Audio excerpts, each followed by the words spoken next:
Agriculture development trust संचलित कृषी विज्ञान केंद्र बारामती कृषी कॅप आयोजित आजच्या परिसंवादामध्ये मी तेजस्विनी उपाध्याय सर्व शेतकरी बांधवांचं स्वागत करते. कृषी कॅप फेसबुक लाईव्हच्या माध्यमातून नेहमीच नवनवीन असे परिसंवादाचे आयोजन करत असते.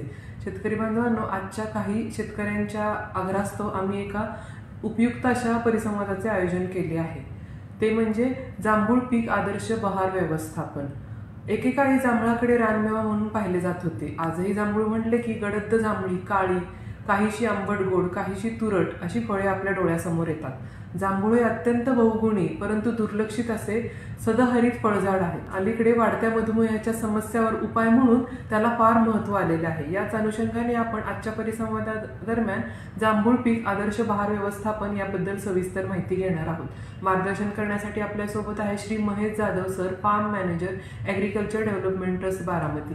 तर सरांना मी विनंती करते की आजच्या परिसंवादाला सुरुवात करावी. तसेच शेतकरी बांधवांचे काही प्रश्न असतील तर त्यांनी कमेंटद्वारे सादर करावेत. सर परिसंवादादरम्यान किंवा परिसंवादाच्या शेवटी मार्गदर्शन करतील. धन्यवाद मॅडम.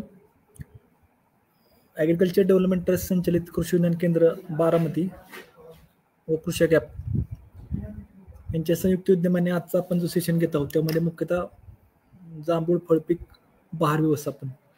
आता यामध्ये जांभळासारखी पिकं जर विचार केला पिकाच्या बाबतीत लोक अजून त्यांच्या मनात असते की उत्पन्न कसं येतं, काय येतं.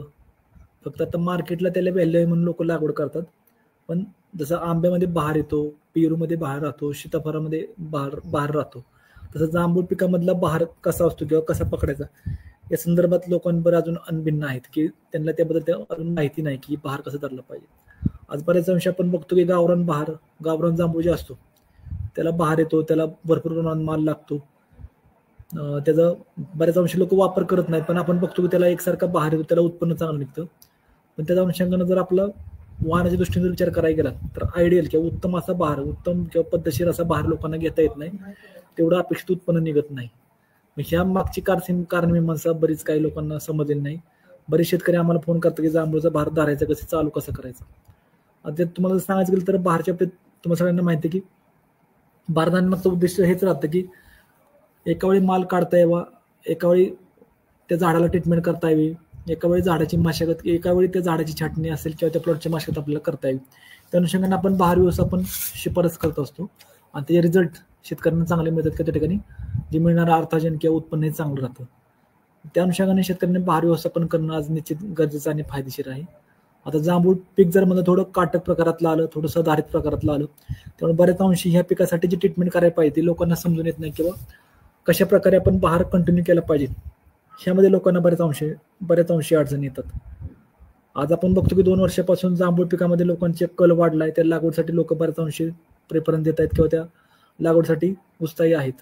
पण लागवड झाल्यानंतर त्या पिकाचं 3 वर्षानं असेल किंवा 5 वर्षानं जे येणारं उत्पादन आहे ते उत्पादन चांगल्या प्रकारे कसं घेता येईल त्या अनुषंगाने आपल्याला बहार व्यवस्थापन करणं निश्चित गरजेचं आणि आवश्यक आहे. आज जरी आपण लागवड केलं तर लागवड करताना आपल्याला ह्या गोष्टीची काही गरज लागत नाही की बाबा त्याला बहार कसा असेल किंवा त्याला उत्पन्न कसं निघेल. पण ज्यावेळी आपण बहार चालू करतो त्यावेळी साहजिकच आपण त्याला काय काय ट्रीटमेंट करतोय त्या अनुषंगाने आपल्याला त्या पिकाचं उत्पन्नही कळतं किंवा त्या अनुषंगाने आपल्याला तेवढं पीक उत्पन्न देत असतं. बऱ्याच अंशी जेव्हा नवीन बाग लागवड करतो तेव्हा शेतकऱ्याच्या डोक्यात एवढंच असतं की जांभळाच्या पिकामध्ये त्याला चांगल्या प्रकारचं उत्पन्न मिळावं, त्या अनुषंगाने ते जांभळाची लागवड करत असतात. पण मुख्यतः चांगलं उत्पन्न निघण्यासाठी आपल्याला काय काय प्रोसिजर करावं लागेल किंवा आपल्याला काय तंत्रज्ञान आत्मसात करावं लागेल ह्या अनुषंगाने शेतकऱ्यांना माहिती जाणून घेणं गरजेचं आहे. आज आपण KVK बारामतीच्या नर्सरी मार्फत जे काही शेतकरी येतात त्यांना त्यांच्या गरजेनुसार लागवडीसाठी असेल किंवा बहार ट्रीटमेंटसाठी किंवा बहार प्रक्रियेसाठी मार्गदर्शन करत असतो. पण सर्वसमावेशक शेतकरी किंवा सर्वसमावेशक शेतकऱ्यांना हे ज्ञान मिळावं त्या अनुषंगाने आपण आजचा हा सेशन घेत होता, ज्यामध्ये मुख्यतः आपला जो टॉपिक होता तो जांभूळ पिकामधील आदर्श पद्धतीने बहार व्यवस्थापन. कारण बऱ्याच अंशी अडचण अशी होती की लोकांना बहार चालू कधी केलं पाहिजे, बहाराचं उत्पन्न आपल्याला निघालं कधी पाहिजे, त्याला मार्केट कधी मिळालं पाहिजे, ह्या गोष्टीपासून बरेच लोक अनभिन्न असतात आणि त्यांना चांगल्या प्रकारचं उत्पन्न मिळालं तर त्यांना त्या प्रकारचा पैसा कमवता येत नाही किंवा त्याला काही तंत्रज्ञानाचं त्यांना नॉलेज नसल्यामुळं किंवा त्यांना ते तंत्रज्ञानाची माहिती नसल्यामुळे त्यांना ते जास्त प्रकारचं उत्पन्न किंवा चांगल्या प्रकारचा त्या ठिकाणी माल हार्वेस्ट करता येत नाही. आता शेतकरी बांधवांना जर सांगायचं गेलं तर मुख्यतः जांभूळ जर पीक म्हटलं की एक पूर्ण हार्डी पीक, म्हणजे तुम्ही जरी बघितलं तरी शारपट जमिनीत खराब जागेवरती येणारं, कमी पाण्यात येणारं असं पीक असेल. जुन्या काळात तुम्ही जर बघितलं असेल, आपला जो ओढे असतात, नाले असतात, पडीक जागा असते, त्या वर्षी जांभूळ जर बी पडलं तर ते उगवतं, वाढून चांगल्या प्रकारची ग्रोथ करतं. तशाच अनुषंगानं त्याला तशा गावरान वाणावरती कलम केलेली रोप आपण शेतकऱ्यांना देतो, जी चांगल्या गुणवत्तेची, लागवड योग्य आणि लागवडीनंतर चांगल्या प्रकारचं उत्पन्न देणारे अशा प्रकारची वाण असतात. आज जांभळीच्या बाबतीत जर आपण विचार करायला गेला तर साधारण 8 वर्षानंतर प्रति झाड 50 ते 100 किलो, म्हणजे साधारण अर्धा ते 1 क्विंटल उत्पन्न देणारं अशा प्रकारचं पोटेन्शियल, अशा प्रकारची ताकद असलेलं हे जांभळाचं वाण आहे. आणि ज्यामध्ये जांभळाचा बी असेल आणि गर हे दोन्ही औषधासाठी किंवा खाण्यासाठी वापरलं जातं. मग हे दुहेरी उत्पन्न देणारं अशा प्रकारचं पीक, त्यामुळं शेतकऱ्यांनी नक्कीच या पिकाकडे वळणं गरजेचं आहे. ह्यामध्ये जी तांत्रिक स्किल आहे, म्हणजे जांभूळ लागवड करतोय आपण तर त्यावेळी मुख्यतः वाण निवड, म्हणजे त्यामध्ये मुख्यतः कोकण बहाडोली वाण, जे चांगल्या प्रकारे प्रसिद्ध असलेलं, फळ मोठं असलेलं, म्हणजे जरी म्हणायचं 24 ग्रॅम वजनाचं फळ, ज्यामध्ये 21 ग्रॅमाचं गर, 3 ग्रॅमचं बियाचं वजन, अशा प्रकारचं टपोर दिसणारं मोठं फळ, म्हणजे एकसारख्या आकाराचं, एक साधारण 10 ते 40 घासामध्ये लागणारं, पिकल्यानंतर पूर्ण जांभळा रंग येणारं अशा प्रकारचं हे फळ आज लोक आवर्जून मार्केटला घेतात. जर तुम्ही ऑफ सीझनला जरी म्हटलं तर 250 ते 300 रुपये किलो त्याला रेट राहतो, आणि मुख्य हंगामात साधारण 100 ते 150 किलो पण रेट देणार किंवा प्रति किलो आपल्याला दर देणारा अशा प्रकारचे आदर्श फळ पीक आहे. पण या फळ पिकाला जर लागवड करायची असेल, सुरुवातीपासून जर आपल्याला मशागत घ्यायची असेल, काळजी घ्यायची असेल, तर मुख्यतः तुम्हाला म्हटलं की जमिनीमध्ये याला कोणत्या प्रकारची चॉईस नाही. शारपट जमीन असेल किंवा चुनखडीची जमीन असेल तर तशा प्रकारच्या जमिनीमध्ये उत्पन्न देणारं पीक आहे. मुख्यतः ह्याच्या बाबतीत जर म्हणायला गेलं, लागवड केल्यानंतर 2 मीटरपर्यंत, म्हणजे साधारण 6 फूट उंचीपर्यंत आपल्याला एक सिंगल खोड नेऊन त्या ठिकाणी आपल्याला त्या झाडाला टॉपिंग करणं गरजेचं आहे. त्यानंतर 4 साईडला 4 फांद्या, म्हणजे मुख्यतः झाडाची ताकद किती आहे त्या अनुषंगाने 3 किंवा 4 फांद्या, इव्हन आपण 2 फांद्या पकडून त्या झाडाची सुरुवातीची शाखी वाढ करू शकतो. ज्यामध्ये शेंडा टॉपिंग करून त्याला पेस्टिंग करणं, पेस्टिंग केल्यानंतर दोन्ही साईडला 2 फांद्या किंवा 4 साईडला 4 फांद्या वाढून त्याला मुख्यतः शाखी वाढ करणं, ही आपण काळजी घेणं गरजेचं आहे. जेव्हा आपण छाटणी करत असतो त्यावेळी मुख्यतः आपल्याला एक काळजी घ्यायची की झाड जास्त उंच वाढवायचं नाही. म्हणजे जसं आपण डौलदार झाड म्हणतो किंवा गोलाकार झाड म्हणतो, तशा प्रकारचं आपल्याला झाड, म्हणजे छत्रीचा आकार जो आपण म्हणतो तशा प्रकारचं आपल्याला गोलाकार झाड करणं आवश्यक आहे. मग त्या जमिनीच्या बाजूला जरी म्हटलं तरी साधारण आपल्याला एक 1.5 ते 2 मीटर उंची जमिनीपासून मोकळं किंवा झाड मोकळं असणं गरजेचं आहे, जेणेकरून एरिएशन चांगलं होईल. आणि झाडाची जास्तीत जास्त जर उंची म्हटली तर 10 ते 12 फूट आपल्याला उंची असणं गरजेचं आहे. या मागचं कारण जर सांगायचं गेलं तर मुख्यतः जांभूळ पीक आपण बघितलं तर फळं हलकी असतात, म्हणजे हलका जरी वाऱ्याचा जरी वेग, जरी वाऱ्याची लाट आली तर ठिकाणी फळ ड्रॉपिंग, म्हणजे फळ गळण्याचं प्रमाण आपल्याला दिसून येतं. तशा कंडिशनला आपल्याला वाऱ्याचा प्रतिरोध करण्यासाठी कमी उंची असणं गरजेचं आहे. ज्या ठिकाणी आपल्याला बाकी फायदा जर बघितलं, माल काढण्यासाठी म्हणजे फळ तोडण्यासाठी आपल्याला इझी होईल जाईल, त्या ठिकाणी झाडावर कोणत्या प्रकारचं मॉनिटरिंग म्हणजे लक्ष ठेवण्यासाठी आपल्याला इझी राहील. म्हणजे त्यामध्ये रोगकीड आहे का, फळ मॅच्युरिटी आली का, फळाला काढण्याला किती दिवस आहे, ते आपण उंची कमी असल्या विधील पाहू शकतो. त्याच्या व्यतिरिक्त झाडावर कोणत्या प्रकारचा रोगकिडीचा प्रादुर्भाव असेल, तो रोगकिडीसाठी आपल्याला प्रतिबंध करण्यासाठी त्या ठिकाणी जर उंची कमी असेल तर आपल्याला टेक्निकल स्किल लेबर आपल्याला नसेल, म्हणजे कौशल्य जरी मनुष्यबळ नसेल तरी आपल्याला त्या ठिकाणी इझिली आपण त्या ठिकाणी झाडावरती फवारणी घेऊ शकतो आणि रोगकिडीचं नियंत्रण हे दिसायच्या अगोदर किंवा वाढायच्या अगोदर आपण करू शकतो. मुख्यतः ज्यावेळी आपण झाडाची छाटणी करत असतो त्यात आपण एक गोष्ट लक्षात घेतली पाहिजे की झाडाला आकार तयार करताना आपल्याला मुख्यतः गोलाकार आकार असणं गरजेचं आहे, जेणेकरून आपल्याला त्या ठिकाणी कोणत्याही बाजून त्या झाडाच्या कॅनोपीमध्ये किंवा त्या ह्याच्यामध्ये वार शिरता नाही फांद्यामध्ये, जेणेकरून झाड लॉजिक म्हणजे पडणार नाही किंवा मोडणार नाही, ते आपण काळजी घेतली पाहिजे. त्यामुळे चारही बाजूने पूर्ण आपल्याला त्या ठिकाणी कॅनोपी तयार करणं आवश्यक आहे. ज्यावेळी झाड आपलं तयार होईल, म्हणजे सपोज 5 वर्ष झाड झालं आपल्याला उत्पन्न चालू झालं, तर आपण एक काळजी घ्यायची, जेव्हा आपण पुढच्या वेळी आगामी काळासाठी आपण जेव्हा छाटणीचं नियोजन करतोय तर मुख्यतः माल संपल्यानंतर, म्हणजे आपला जून जुलैमध्ये माल ज्यावेळी संपतो जांभळाचा, तर त्यावेळी आपल्याला छाटणी करणं गरजेचं आहे. मग त्यावेळी आपलं एक थोडंसं माउंटेन असणं गरजेचं आहे की ज्या फांदीला मालच लागला नाही किंवा ज्या फांदी आपण वांचकाडे म्हणतो अशी वांचकाडे कोणती, दुसऱ्या फांदीच्या वाढीसाठी जी अपाय करणारी फांदी, अशा प्रकारच्या फांद्या मुख्यतः आपण झाडापासून वेगळं करणं गरजेचं आहे. ज्याचा फायदा आपल्या झाडाच्या मध्ये हवा खेळती राहणं असेल, रोगकिडीचं प्रमाण कमी असेल, झाडाच्या शेंड्याकडून बागेमध्ये जास्त सूर्यप्रकाश किंवा झाडाच्या बुडामध्ये जास्त सूर्यप्रकाश कसा पडेल त्या अनुषंगाने आपल्याला छाटणी करणं गरजेचं आहे. ज्याचा फायदा आपल्याला उत्पादन वाढ आणि चांगल्या प्रकारचं उत्पादन मिळण्यासाठी किंवा कमी खर्चासाठी त्या ठिकाणी होत असतो. दुसरी गोष्ट, ज्यावेळी छाटणी करत असतो त्यामध्ये आपल्याला एक काळजी घेतली पाहिजे की बऱ्याच अंशी आपल्याला जी काडी आहे ती अनुत्पादित, म्हणजे त्या ठिकाणी कोणत्या प्रकारचा माल निघत नाही. मग तशा प्रकारची आपल्याला काड्या वेळच्या वेळ आपल्याला छाटणं गरजेचं आहे.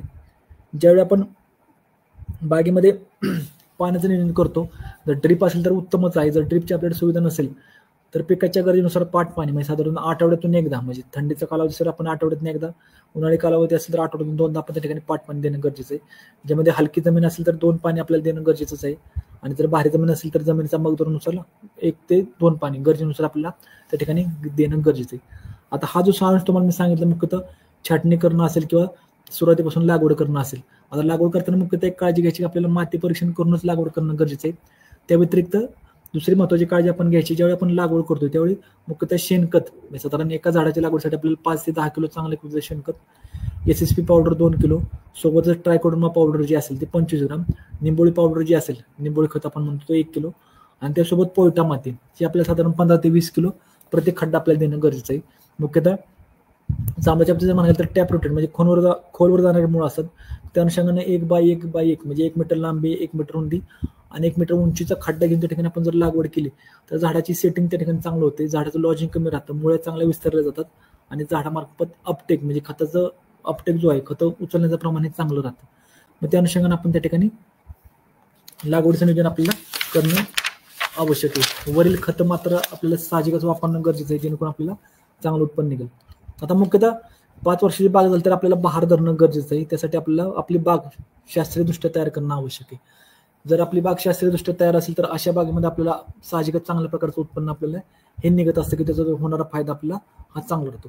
आता ज्यावेळी आपण बहार चालू करणार आहे त्यामध्ये मुख्यतः आपल्याला लक्षात घेतलं पाहिजे, आपल्या जांभळाचा बहार चालू करायचा याचा अर्थ आपल्याला त्या बागेला पहिला ताण द्यावं लागेल. ताण देऊन ती बाग आपल्याला एकसारखी काडी तयार करून मग त्या ठिकाणी आपण ती बाग मालावर आणणं किंवा त्या ठिकाणी फुलवडं चालू करणं किंवा बहार देणं गरजेचं आहे. मुख्यतः बहाराच्या काळामध्ये आपण एक काळजी घेतो की पूर्ण बागेचं पाणी आपण बंद करतो. म्हणजे त्यामध्ये एक साधारण 15 दिवसाचा कालावधी असेल किंवा जमिनीनुसार 1 महिन्याचा कालावधी असेल.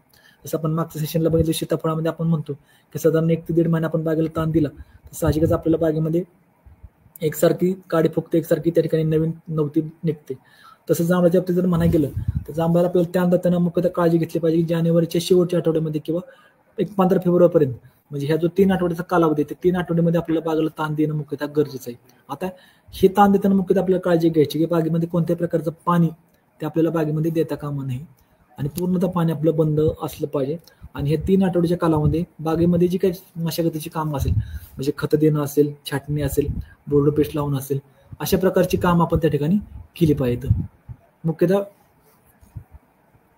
हे काम करताना आपण काळजी घेतली पाहिजे की झाडाला कोणत्या प्रकारची इजा होणार नाही, तशा प्रकारे आपण हे कामाचं नियोजन करणं आवश्यक आहे. जर झाडाला इजा झाली तर त्या ठिकाणी आपल्याला नुकसान हे होणार असतं. मग त्या अनुषंगाने इजा होणार नाही तशा अनुषंगानं मुख्यतः जी कामं आहेत मग त्यामध्ये जर विचार करायला गेला तर बागेची चाळणी करणं असेल, बागेला शेणखत टाकणं असेल किंवा मिश्र खताचा डोसा आहे तो टाकणं असेल, तर बागेमध्ये अनुत्पादक जी काडी आहे ती काडी छाटणी असेल, वेड्यावाकड्या फांद्या येतात त्या छाटणीची कामं असतील, त्या व्यतिरिक्त बागेला पेस्टिंग करणं असेल, अशा प्रकारची कामं आपल्याला या 3 आठवड्याच्या कालावधीमध्ये करायचे. त्यात महत्त्वाचा जर विचार करायला गेला तर प्रति झाड आपल्याला जी काही खताची मात्रा आहे त्यामध्ये शेणखत 10 ते 15 किलो, नत्र स्फुरत पालाश प्रत्येकी 250 ग्रॅम प्रति झाड आपल्याला देणं गरजेचं आहे.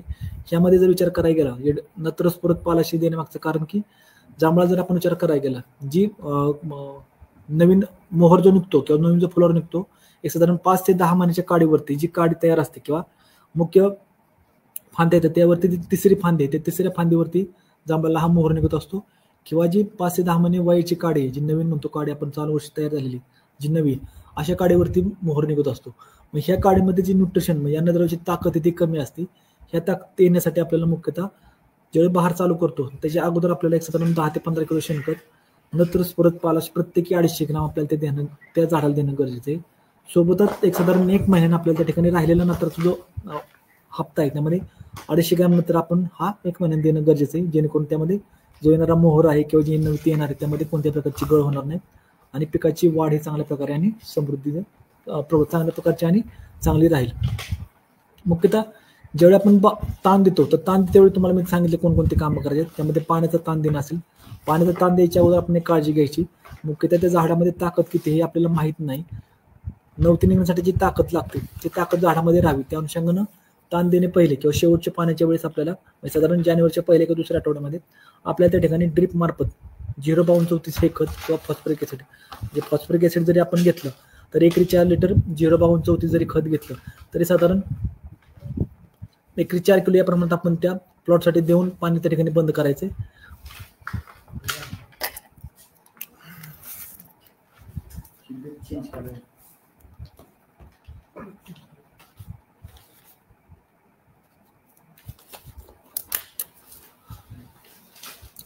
खत दिल्यानंतर पाणी बंद करणं आवश्यक आहे आणि पाणी चालू केल्यानंतर आपल्याला जमिनीमध्ये जी काही बेसल डोस आहे तो आपण मिक्स करणं आवश्यक आहे.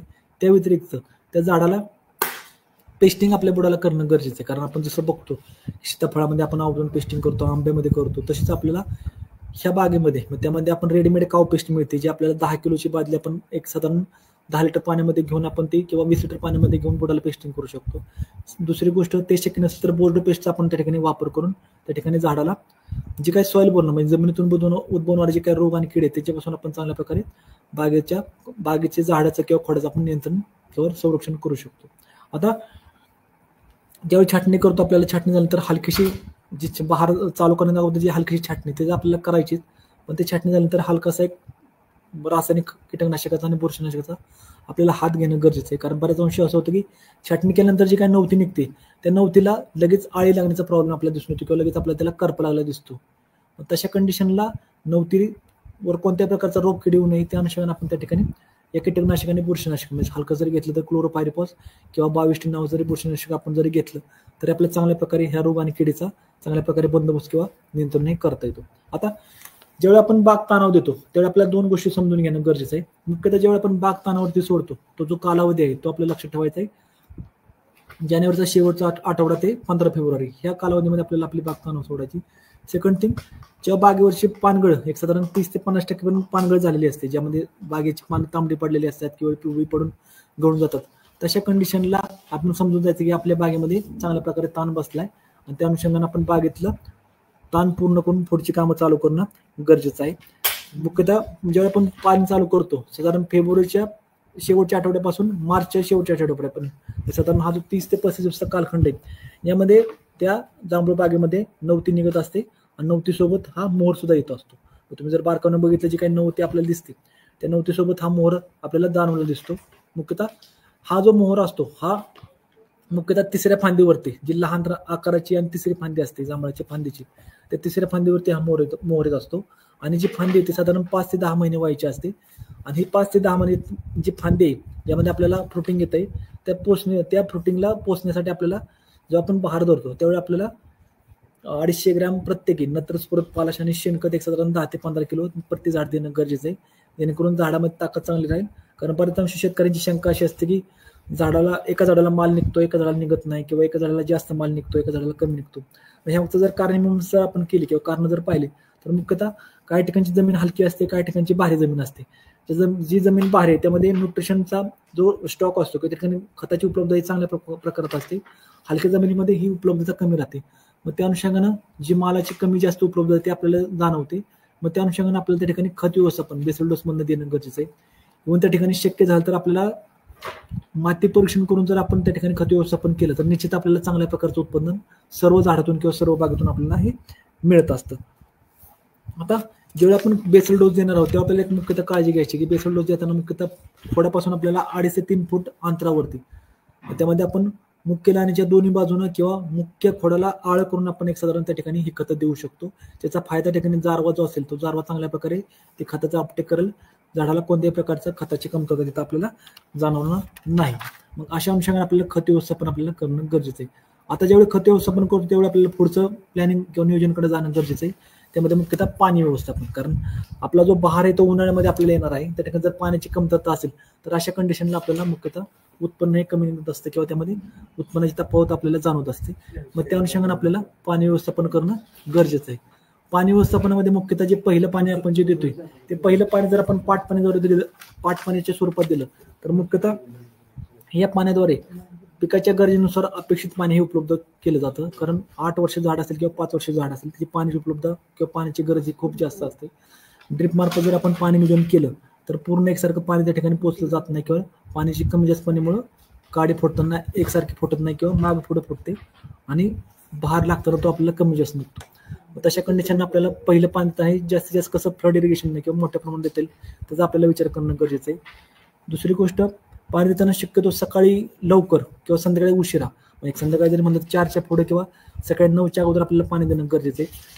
दुपारी जर पाण्याचं आपण नियोजन केलं तर साहजिक त्या ठिकाणी आपला हिटस्ट्रोक म्हणजे उष्णतेचा प्रभाव आपल्याला जाणवतो, ज्या अनुषंगाने त्या ठिकाणी कळी गळ होणं किंवा मोहराची गळ होणं आपल्याला दिसून येतं.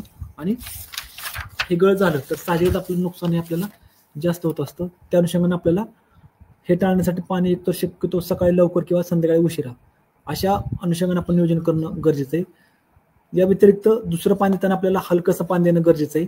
हलकंसं पाणी देताना इन द सेन्स आपण लक्षात घेतलं पाहिजे की जसं पोच पाणी आपण म्हणतो तशा अनुषंगाने आपल्याला पोच पाणी हे देणं गरजेचं आहे, जेणेकरून आपल्या सर्व झाडापर्यंत हे पाणी पोचेल आणि जमिनीमधला जो वापसा आहे तो आपला नष्ट होणार नाही, जेणेकरून झाडावरती सेटिंग आणि आपलं जी कळी आहे ते एकसारखे आपल्याला हे राहील.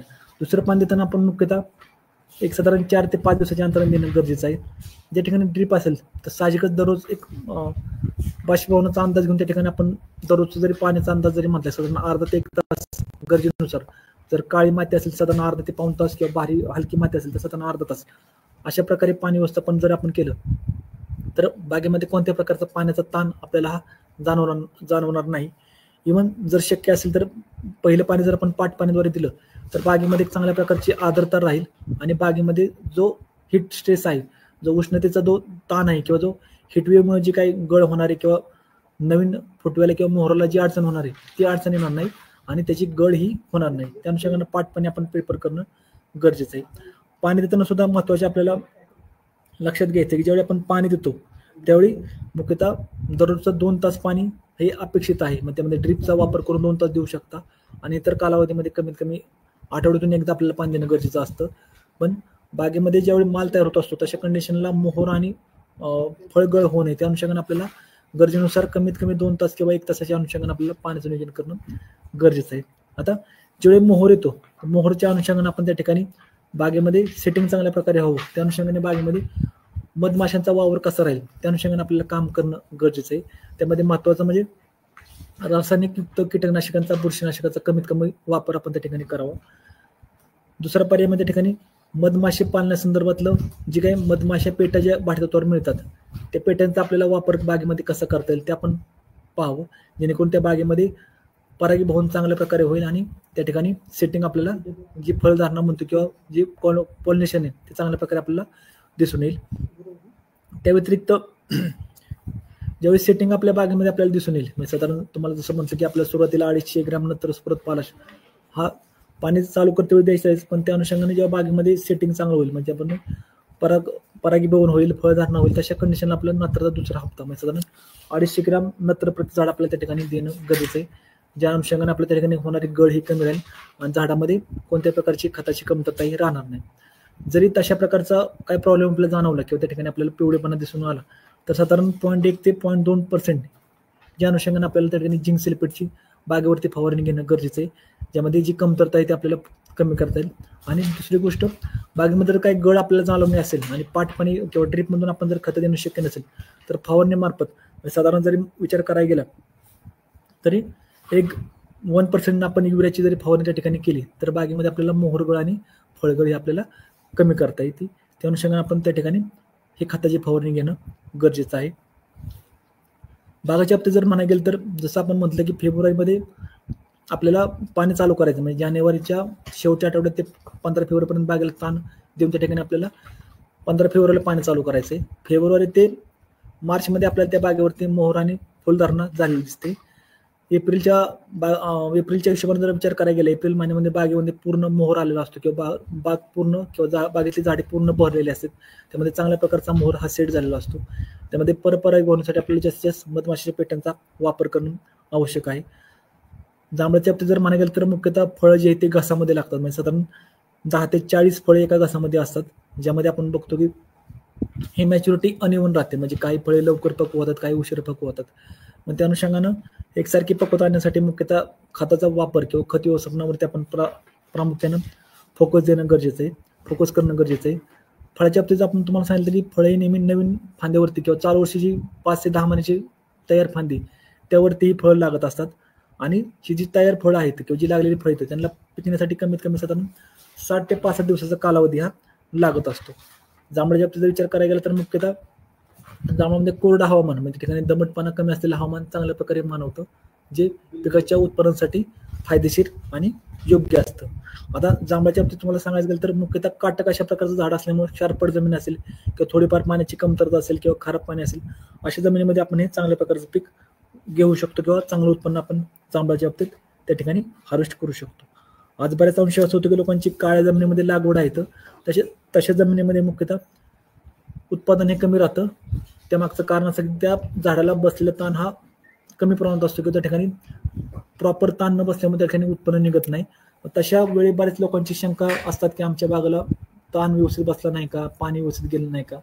तर ही जी प्रॉपर सायंटिफिक वेनं जर आपण गेलो तर मुख्यतः आपल्याला जो बागेचा ताण जर आपण प्रॉपर दिला तर आपल्याला निश्चित एक चांगल्या प्रकारचं उत्पन्न त्या बागेमधून मिळत असतं. ज्यावेळी फुलोऱ्यामध्ये बाग असते त्यावेळी आपल्याला मुख्यतः काळजी घेतली पाहिजे. त्या ठिकाणी युरिया 1% किंवा जर काळोखीसाठी आपल्याला एक साधारण झिंक सल्फेट 0.1 ते 2 ग्रॅम 0.1 ते 0.2 ग्रॅम आपल्याला प्रति लिटर पाणी घेऊन फवारणी करणं गरजेचं आहे. आता यामध्ये जर गळ जास्त असेल तर गळीसाठी आपण त्या ठिकाणी प्लॅनोफिक्स या संजीवकाचा सुद्धा वापर करू शकतो. साधारण 2 मिली प्रति लिटर पाणी याप्रमाणे आपण याने हे संजीवक घेऊन त्या ठिकाणी बागेवर जरी वापरलं तर मुख्यतः आपल्याला काही प्रमाणात गळ करता येईल.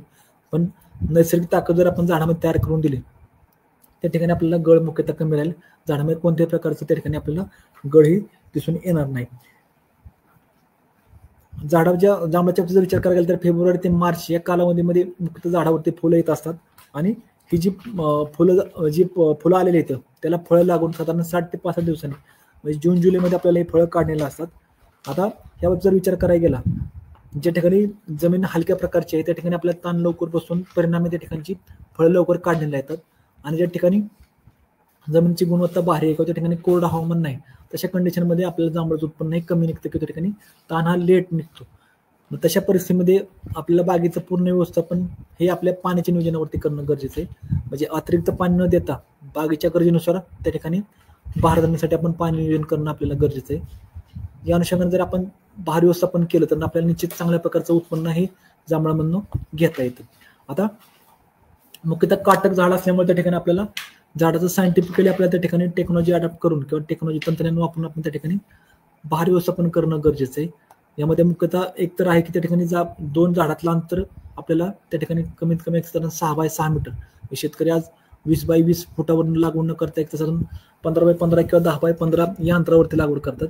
पण जास्त डेन्स जर आपण लागवड केली तर मुख्यतः त्या ठिकाणी सूर्यप्रकाशाचा जास्तीत जास्त वापर बागेमध्ये होत नाही. त्या अनुषंगाने बागेमध्ये चांगल्या प्रकारचं सेटिंग आपल्याला मिळत नाही. कारण जांभळाच्या बाबतीत तुम्ही विचार कराल तर पानाची जाडी आणि पानाची लांबी ही चांगली मोठ्या प्रमाणात असते.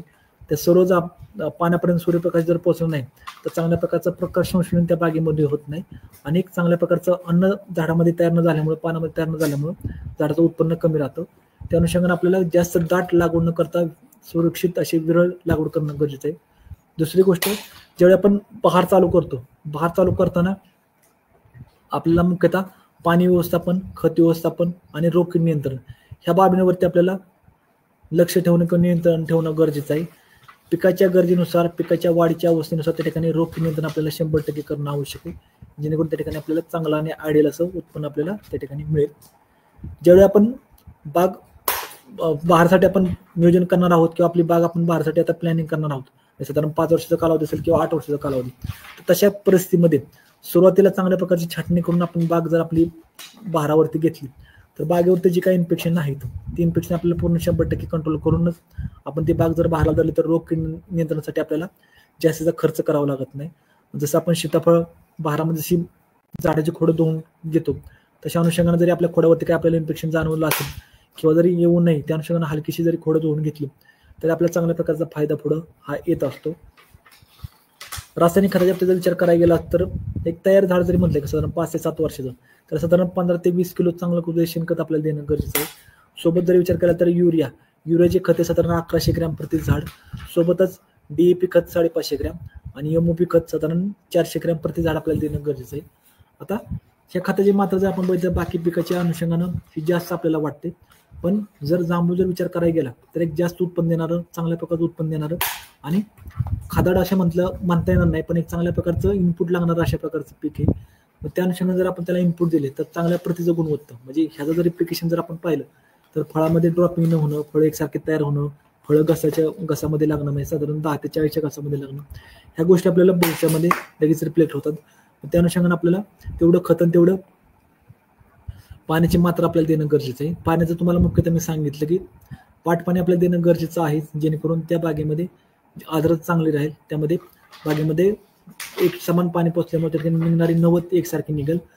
परिणामी जो माल आपला तयार होणार आहे तो माल एकसारखा का ठिकाणी काडी फुगल्यामुळे मोहर एकसारखा निघेल.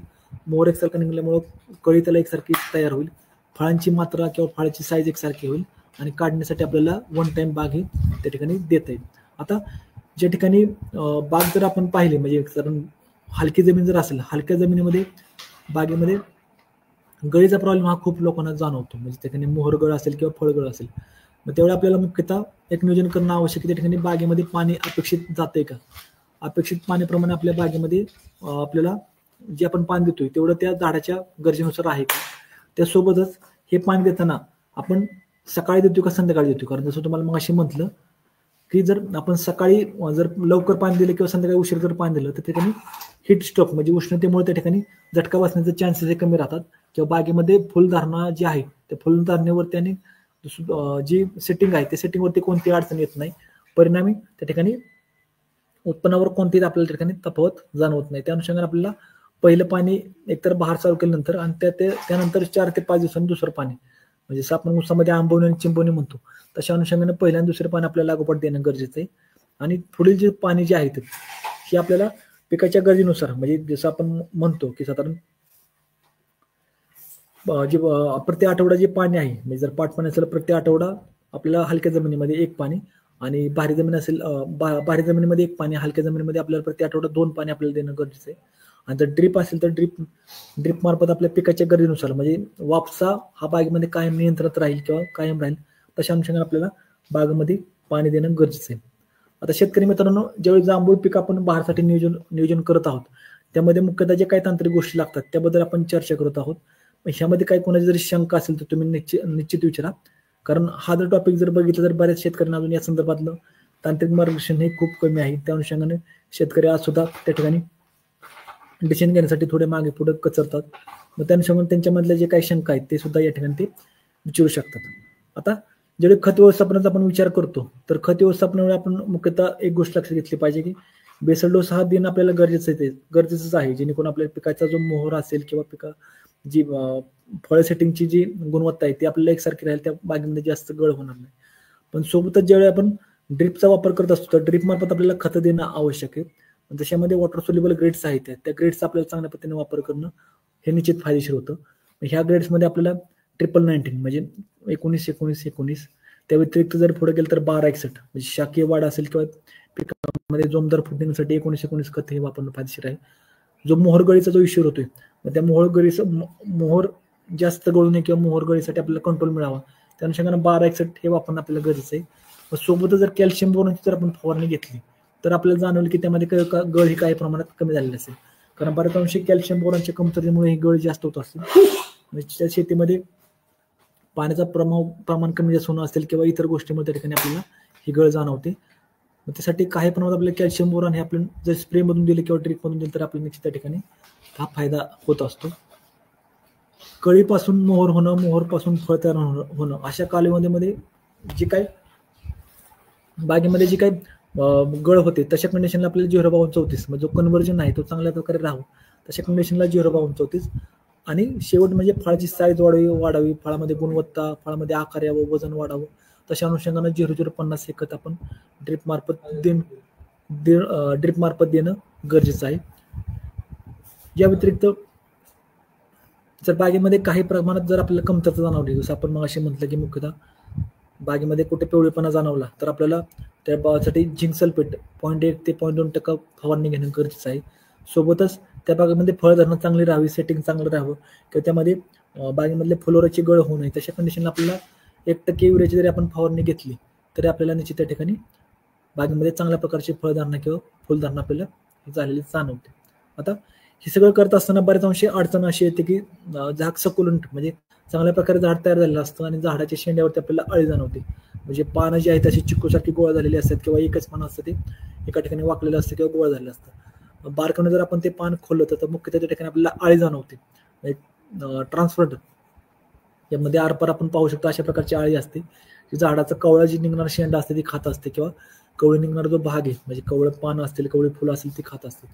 मग तशा कंडिशनला आपण मुख्यतः पौर्णिमा आणि अमावस्या ह्या अनुषंगाने आपण जर कीटकनाशकाची जर फवारणी घेतली त्यामध्ये आंतरप्रवाह जी काही कीटकनाशक असेल त्यामध्ये आपण क्लोरोपायरिफॉस असेल, प्रोपेनोफॉक्स असेल, प्रोपेनोफॉस असेल किंवा त्या ठिकाणी क्युरोक्रॉन अशा प्रकारची कीटकनाशकं आहेत जी आळी अवस्था, कोशावस्था आणि अंडी अवस्था मारतात. अशा प्रकारच्या कीटकनाशकाचा जर वापर केला तरी आपल्याला कमी खर्चामध्ये जांभळावरती कीड नियंत्रण हे मिळवता येतं. मुख्यतः काळजी घेतली पाहिजे. आपल्याला शक्यतो ज्यावेळी आपण फळावरती फळमाशीचा प्रॉब्लेम दिसतो तशावेळी बऱ्याच अंशी लोक केमिकलचा वापर करतात आणि रिझल्ट येत नाही. मग त्यावेळी आपण मुख्यतः काळजी घेतली पाहिजे की त्या ठिकाणी फळमाशी सापळे आपण त्या ठिकाणी वापरणं आवश्यक आहे. कारण ज्यावेळी फळाची पक्वता चालू होते बागेमध्ये काही फळं पडलेली असतात त्या ठिकाणी फळांचा कुजलेल्या फळांचा वास बागेमध्ये सुटतो. तशा कंडिशनला बागेमध्ये फळमाशी आपल्याला दिसते. म्हणजे जेव्हा आपण तुम्ही फळ पाहिलं तर फळ दिसायला गोल दिसतं पण असा एक ठिकाणी भाग असतो फळामध्ये की ठिकाणी फळमाशीने डंक मारलेला असतो आणि ती आरपार बियापर्यंत ती जी होल आहे ते आपल्याला दिसून येतं. त्यामार्फत ती कीड बाहेर जाते आत जाते तशा प्रकारे तिचं जाणं चालू असतं. मग ह्या किडीच्या नियंत्रणासाठी फळमाशी नियंत्रणासाठी आपल्याला मुख्यतः फळमाशीचा जास्तीत जास्त सापळे आपल्याला कामगंध सापळे बागेमध्ये लावणं आवश्यक आहे जेणेकरून आपल्याला चांगल्या प्रकारे फळावरती नियंत्रण हे मिळवता येईल किंवा त्या ठिकाणी फळाची गुणवत्ता आपल्याला चांगली राखता येईल. बुरशीनाशकाच्या बाबतीत जर म्हणायला गेलं तर बागेमध्ये कमी प्रमाणात रोग आणि रोगाचा प्रादुर्भाव असतो. प्रिव्हेंटिव्हमध्ये म्हणजे येऊ नये किंवा वातावरण बदलामुळे जे काही एखादा रोग आपल्या बागेवर जाणवत असेल तशा कंडिशनला सिस्टमॅटिक म्हणजे आंतरप्रवाह आणि स्पर्शजन्य बुरशीनाशकाचा आपण वापर करू शकतो. त्यामध्ये जर म्हणाल तर आंतरप्रवाहामध्ये जर साधं हलकंसं बायोस्टिन सारखं जरी घेतलं त्यामध्ये कार्बन डायझिन घटक आहे तशा प्रकारचं बुरशीनाशक आणि साधं स्पर्शजन्य बुरशीनाशकमध्ये M45. मग यामध्ये जरी आपण विचार केला तरी दोन्हीचं कॉम्बिनेशन असणारे बुरशीनाशक मार्केटला उपलब्ध आहे तर त्याचा वापर करून आपण हिची काही जो बुरशीचा प्रॉब्लेम आपल्या बागेमध्ये आहे किंवा जाणू शकतो तो आपण साहजिकच चांगल्या प्रकारे नियंत्रित करू शकतो. आता जांभळाचा जर विचार करायला तर मुख्यतः झाडामध्ये खोड तयार होणं अपेक्षित आहे. मग तुम्ही जर बघितलं तर जांभळाचा खोड जर बारीक असेल तर त्या ठिकाणी आपल्याला माल हा दिसत नाही किंवा माल लागत नाही.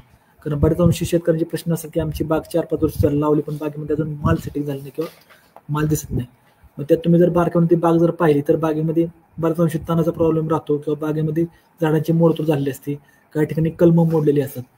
मग तशा ठिकाणी आपण पूर्ण बागेमध्ये शक्य नसेल तर बागेमधली झाडांची आळी मुख्यतः स्वच्छ करून घेतली पाहिजे. आळी स्वच्छ केल्यानंतर त्या बागेवरती रोगकीडचा प्रॉब्लेम आपल्याला काहीसा जाणवतो. रोगनाशक आणि कीडनाशकाचा वापर करून आपण हा प्रॉब्लेम थांबवू शकतो. आणि खोडाला जर हलकीशी चाळणी केली मग त्या ठिकाणी तानाचं नियंत्रण केलं त्या ठिकाणी रोगकीडचं नियंत्रण केलं तर हे जांभळाचं झाड लवकर त्या ठिकाणी मॅच्युअर होण्याचा प्रयत्न करतं किंवा खोड तयार होण्याचा प्रयत्न करतं. जोपर्यंत खोड तयार होत नाही तोवर त्या झाडावरती आपल्याला मालाची सेटिंग होत नाही. आणि ते खोड तयार होण्यासाठी आपल्याला सुरुवातीला झाड रोग आणि कीडमुक्त ठेवणं किंवा तणमुक्त त्या ठिकाणी ठेवणं गरजेचं आहे जेणेकरून आपल्याला चांगल्या प्रकारचं उत्पन्न त्या ठिकाणी चालू होईल. आणि सर्वात महत्त्वाचं म्हणजे ते बागेला ताण दिल्याशिवाय आपल्याला बागेमध्ये काडी पोचणार नाही किंवा त्या ठिकाणी आपल्याला चांगल्या प्रकारचा मोर हा येणार नाही. त्या अनुषंगाने आपण त्या ठिकाणी आदर्श पद्धतीने त्या ठिकाणी बागेमध्ये मोहर नियंत्रण किंवा त्या ठिकाणी आपल्याला बहार व्यवस्थापन करणं आपल्याला गरजेचं आहे.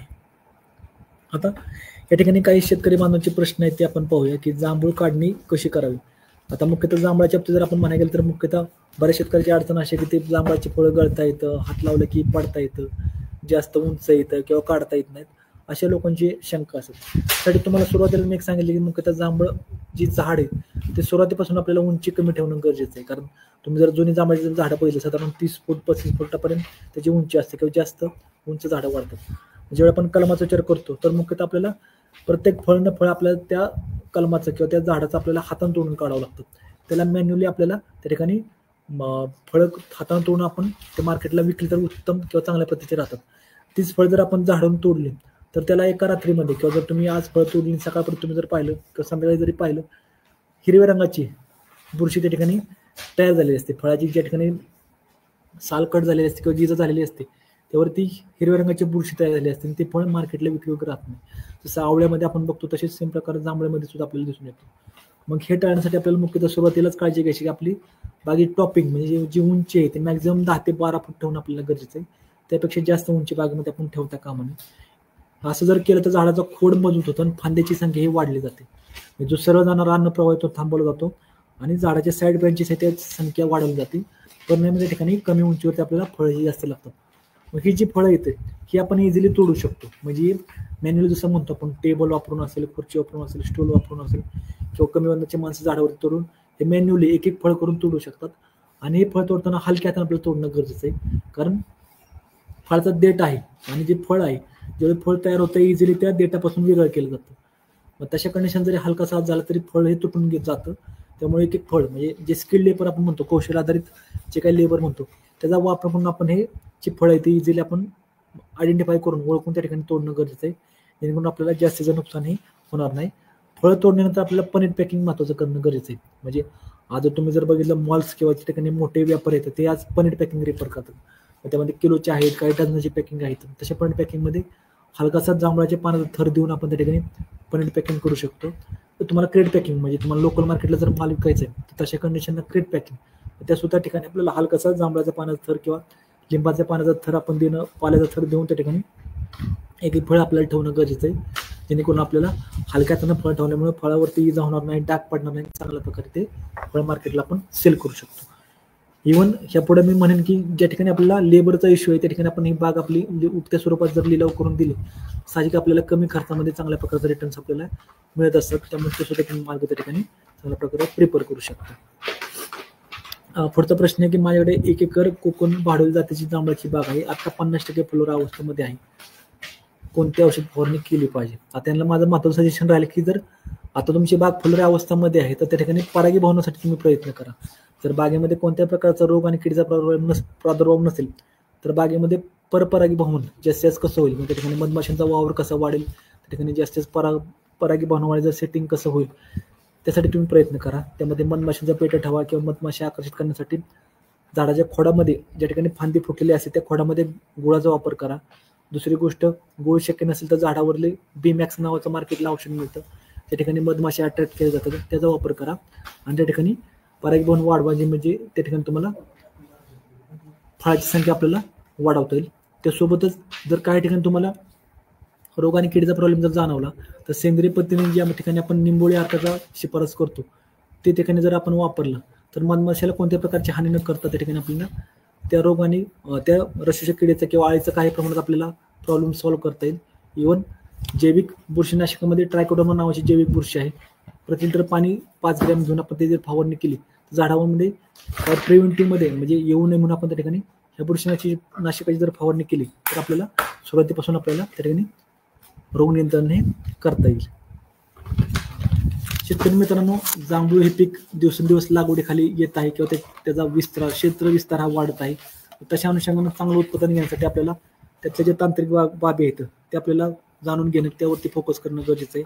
जेणेकरून आपल्याला कमी खर्चामध्ये किंवा चांगल्या प्रकारे जांभूळ शेती करून त्या ठिकाणी चांगलं अर्थार्जन करता येईल.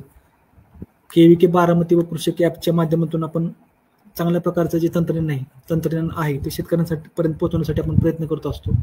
उद्देश हाच आहे की शेतकऱ्यांना कमी खर्चामध्ये चांगल्या प्रकारचं तंत्रज्ञान कमी वेळामध्ये त्यांना कसं उपलब्ध होईल आणि त्यांना आपल्या शेतामध्येचा वापर करून चांगल्या प्रकारे कसा नफा मिळवून घेता येईल त्यासाठी प्रयत्न करत असतो.